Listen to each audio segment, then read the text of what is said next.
भारत माता की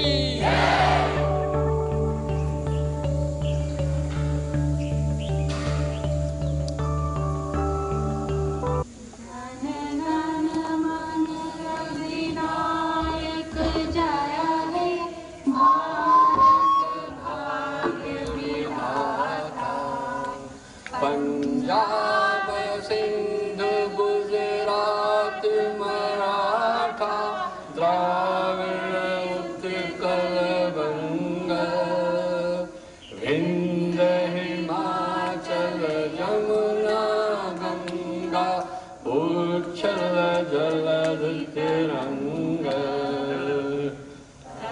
शुभ नाम गाहे तव शुभ आशीष मांगे गाहे तव जय गाथा जन गण मंगल गायक जय हे भारत भाग्य विधाता जय जय जय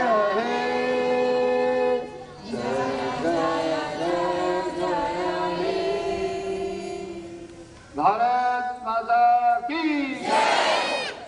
भारत माता की भारत माता की। ये आजादी का पर्व राष्ट्रीय पर्व है। ये आजादी बड़ी कुर्बानियों के बाद मिली थी। हमारा देश बहुत लंबे समय तक पराधीन रहा, इसलिए इस दिन का एक महत्व है। हम पर विदेशी शासक शासन करते थे, जो अत्याचार, दमन, मारकूट और नाना प्रकार की यंत्रणें देते थे। उस त्रासदी से ये देश बड़ी मुश्किल से निकला। हमारे वीर सपूतों ने इसके लिए कुर्बानियां दी, जीवन समर्पित किया।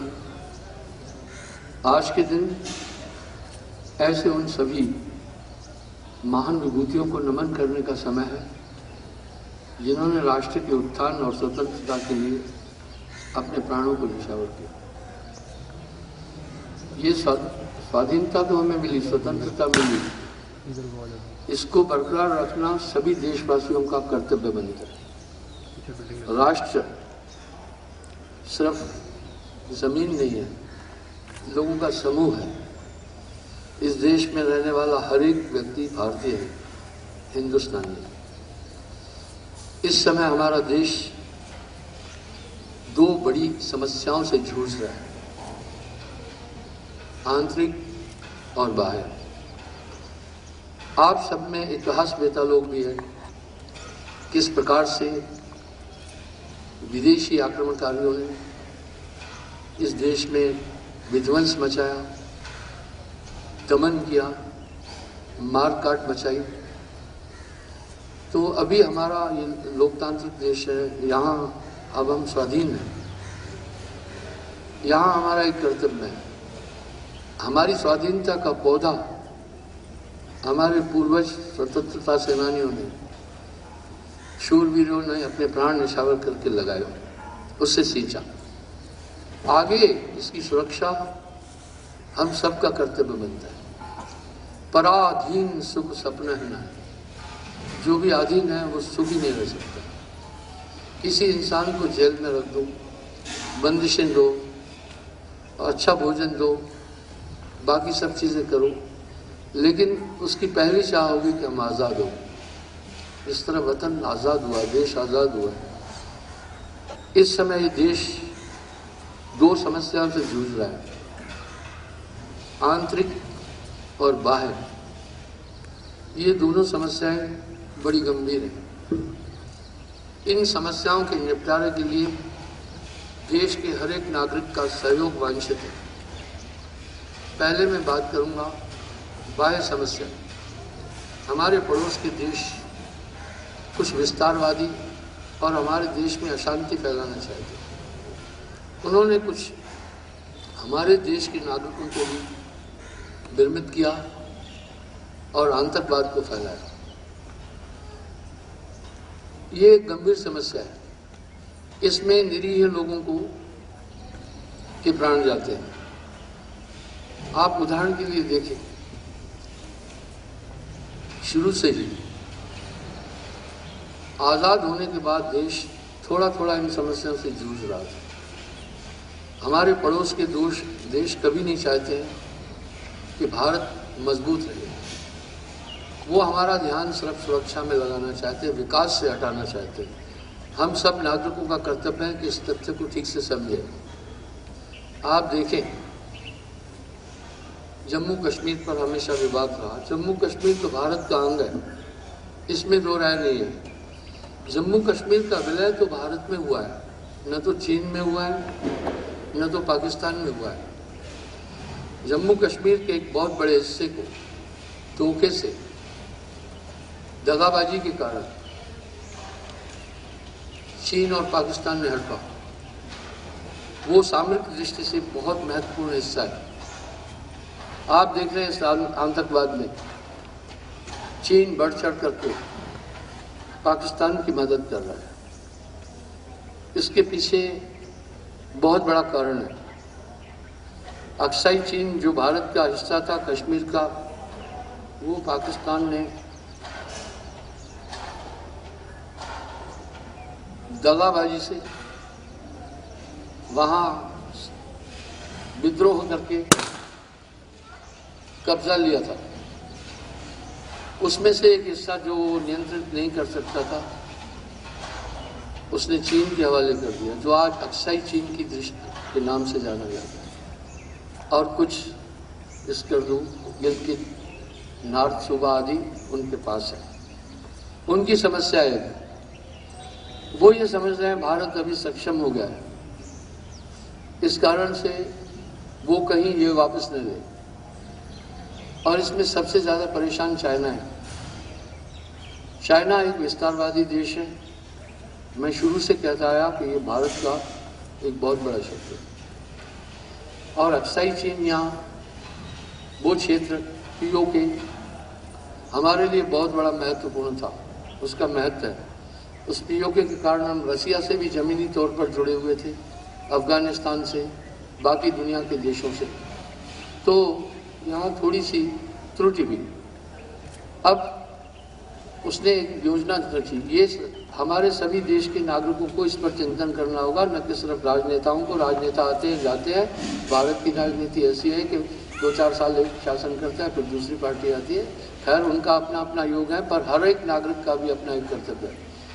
अब उसको ये खतरा है कि भारत सक्षम हो गया, विश्व की तीसरी सबसे बड़ी ताकत है भारत, कहीं पीओके और अक्साई चीन वापस नहीं ले। उनकी समस्या है और सामरिक दृष्टि से उसका महत्व है। इसलिए आप विचार करें, कुछ आतंकवादी जो थे उनको पूरा विश्व ग्लोबल टेररिस्ट घोषित कर रहा था। चाइना ने वीटो लगाकर उनको सुरक्षित किया। दरअसल हमारे देश में पूरा जो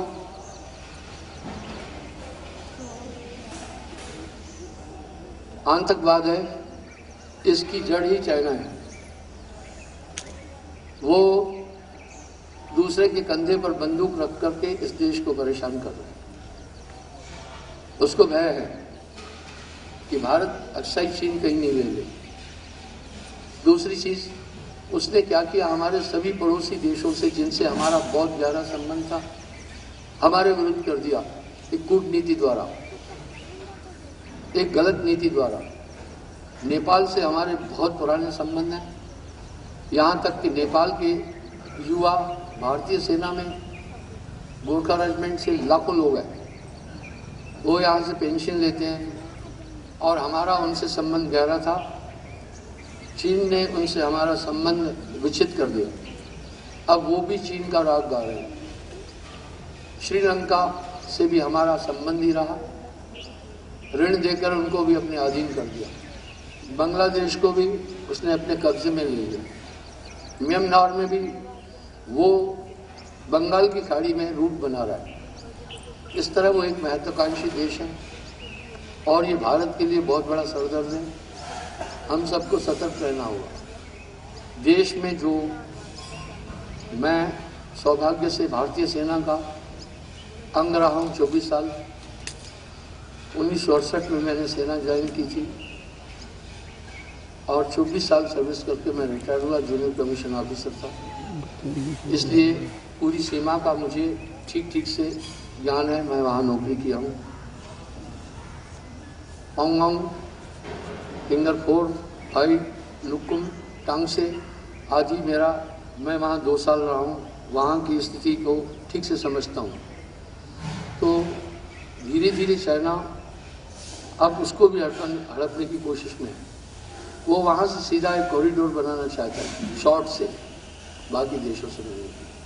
आपने न्यूज़ में भी सुना होगा कि वो एक वे बना रहा है, हाईवे, हिमालयन हाईवे, जिसमें कुछ देशों को शामिल करके वो चारों तरफ से हमारे देश की घेराबंदी कर रहे हैं। ये सब विषय सिर्फ सरकार तक का नहीं है, हम सब नागरिकों का भी कर्तव्य बनता है इस त्रासदी में हम एकजुट हों। दूसरी त्रासदी इस देश के लिए बहुत बड़ी समस्या है, आंतरिक कलह। इस तरह कुछ विदेशी ताकतों द्वारा हमारे देश को खंडित करने के लिए धार्मिक उन्माद पैदा करके आपसी लड़ाई झगड़ा करा रहे हैं। हम सब देशवासी आपस में भी लड़ रहे हैं। ये त्रासदी कहीं बाहरी त्रासदी से बहुत बड़ी त्रासदी है। देशवासियों का सबका कर्तव्य बनता है कि उनके बहकावे ना आकर भारत में भारतीयता और यहाँ की संस्कृति को समझें। जितना विविधता धर्मों की भारत में है इतनी कहीं नहीं है। भारत में हर धर्म सुरक्षित है, हर व्यक्ति सुरक्षित है। जितनी स्वतंत्रता सभी धर्मों को हमारे देश में है इतनी कहीं नहीं है। भाईचारा आपसी था, लेकिन इस बाहरी भाईचारे को कुछ बाहरी देशों ने, जिनको काफ़ी फंडिंग मिलती है, धन देकर युवा लोग जो हमारे थे, नौजवान लोग थे, उनको भ्रमित करके मोटी रकम देकर आतंकवादी बनाया। नॉर्थ ईस्ट में जो नक्सलवाद है ये पूरा चाइना की देन है। नॉर्थ ईस्ट में भी मैं 3 साल मिजोरम में रहा। जो भी हथियार हम टेररिस्ट हॉस्टाइल के पकड़ते थे वो सब चाइना, मेड इन चाइना होते थे। इसलिए ये देश हमारे लिए नासूर की तरह है और बहुत बड़ी समस्या इस देश को वो दे रहा है।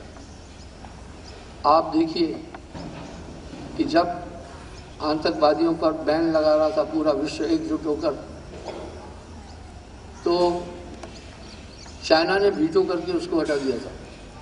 ये एक साफ संदेश मिल रहा है कि ये ताकतें हमारे देश को बाहरी और भीतरी तौर से कमज़ोर कर रही है। इसलिए बुद्धिजीवी लोगों का कर्तव्य बनता है कि समाज में एक चेतना लाएं, एक आपसी विश्वास पैदा करें। यहाँ हम सबको रहना है। ये विशाल देश है। हम किसी धर्म बरादरी को मिटाकर नहीं जी सकते। बस जीना यहाँ, मरना यहाँ। तो राष्ट्रवाद की भावना को पहले स्थापित करना है। जब देश सुरक्षित है तो आप सुरक्षित हैं। हमारी सेनाएं बहुत बहादुर है, समर्पित है। मैंने पिछली बार भी बोला, विश्व शांति के लिए जहाँ भी, चाहे वो कांगो हो, चाहे वियतनाम हो, चाहे श्रीलंका हो, पीस कीपिंग फोर्स के लिए भारत को पहला निमंत्रण मिला है हमेशा। तो यहाँ हिंसा की जगह नहीं है, यहाँ भाईचारा। जहाँ समतिता संपत्ति नाना, जहाँ कुमतिता विपत निदाना। इसलिए आंतरिक कलह बाहरी कलह से कहीं बहुत ज़्यादा है।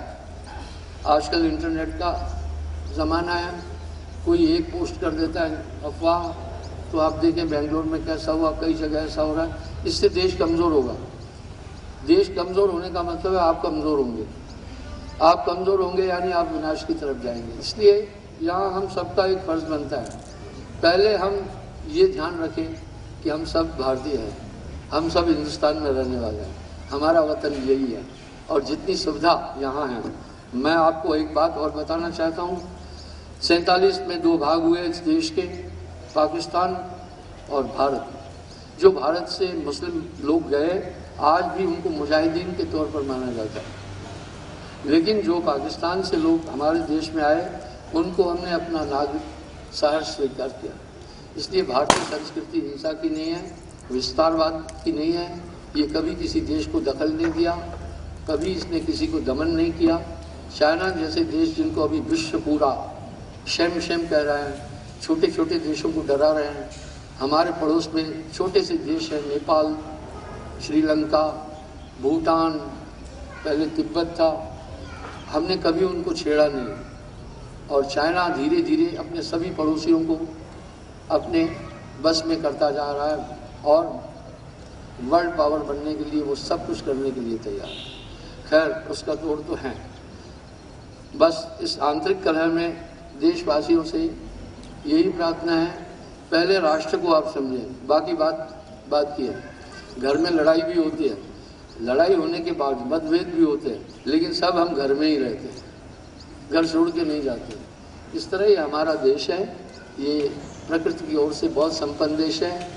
यहाँ दुनिया की सभी संपदाएं हैं और यहाँ सभी खनिज हैं।